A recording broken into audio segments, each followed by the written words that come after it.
शादी के बाद मेरे साथ हुआ ऐसा। ये हर एक लड़की की कहानी है।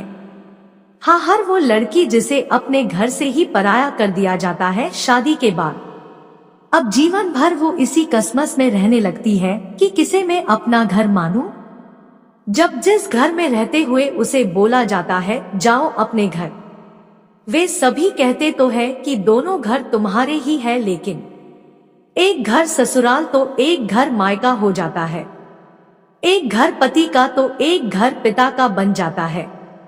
तब वो लड़की कहीं की नहीं रह जाती और उसे ये एहसास तब होता है जब उससे उसके ससुराल वाले कहते हैं कि क्या सीखा तुमने अपने घर वालों से, जैसे वो अपने घर से नहीं किसी स्कूल से आ रही हो। या उसका पति कहता है तुम कुछ दिन अपने घर ही चले जाओ। और जब वो अपने पिता के घर पर कुछ दिनों के लिए आई हो और उसे कहा जाता है भाई के द्वारा अब बहुत दिन हो गए, जाओ आपने घर, या पति आकर कहता चलो अपने घर मैं तुम्हें लेने आया हूँ, तब लड़की सोचती है कि मैं अपना घर किसे कहूँ। अपने पूरे अधिकार के साथ पिता के घर को, जहाँ मैंने जन्म लिया, जहाँ इतने साल मैंने अपना घर समझकर बिताया, या उस पति के घर को जहाँ मैं स्वयं को खोकर उन सभी के लिए जीने लगी हूँ, जो घर कम ऑफिस ज्यादा दिखाई देता है, जहाँ हर काम पूछ कर करना पड़ता हो, जहाँ अपने घर जाने के लिए भी छुट्टी लेनी पड़ती हो। उसे घर बस बोला जाता है ताकि इस नाम से भूलकर उनके सभी कामों को अपना बनाकर किया जा सके। होता तो वो एक बड़ा ऑफिस ही है, जहां अब उस लड़की को जीवन भर वहां रहकर काम करना होगा, 24 घंटे 7 दिन।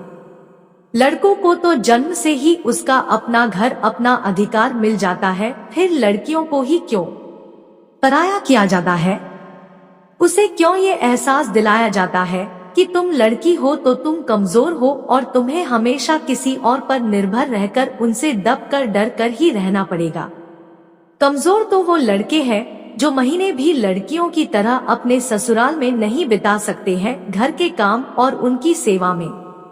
लड़के जब भी अपने ससुराल जाते हैं तो उनकी अलग से राजाओं की तरह ही खातिरदारी की जाती है, उनसे कोई काम नहीं करवाया जाता है जैसा लड़कियों से करवाया जाता है जीवन भर उनके ससुराल में। लड़के 9 महीने इतना दर्द सहकर बच्चे पैदा नहीं कर सकते, फिर भी उन लड़कों को लड़कियों से ऊंचा दर्जा दिया जाता है, उन्हें हिम्मत वाला बोला जाता है और लड़कियों के सामने उन्हें देवता बना दिया जाता है। कहा जाता है कि पति परमेश्वर होता है और लड़की क्या होती है ये नहीं बताया जाता, लेकिन बस उसे एहसास दिला दिया जाता है कि लड़की एक गुलाम होती है उस देवता की, उसके परिवार वालों की। क्या आज लड़कियों को लड़कों की बराबरी का हक नहीं मिलना चाहिए ताकि लड़कियां स्वयं को कमजोर न समझते हुए अपनी पूरी स्वतंत्रता के साथ जीवन को जी सके? अगर लड़कियों के परिवार वाले ही उनकी हिम्मत बन जाए, उन्हें कभी पराया न समझे, उनका हर परिस्थितियों में हौसला बढ़ाए, उनका पूरी तरह से सपोर्ट करे, तो कभी लड़कियों को मजबूर नहीं होना पड़ेगा किसी के सामने, न शादी के पहले और न ही शादी के बाद।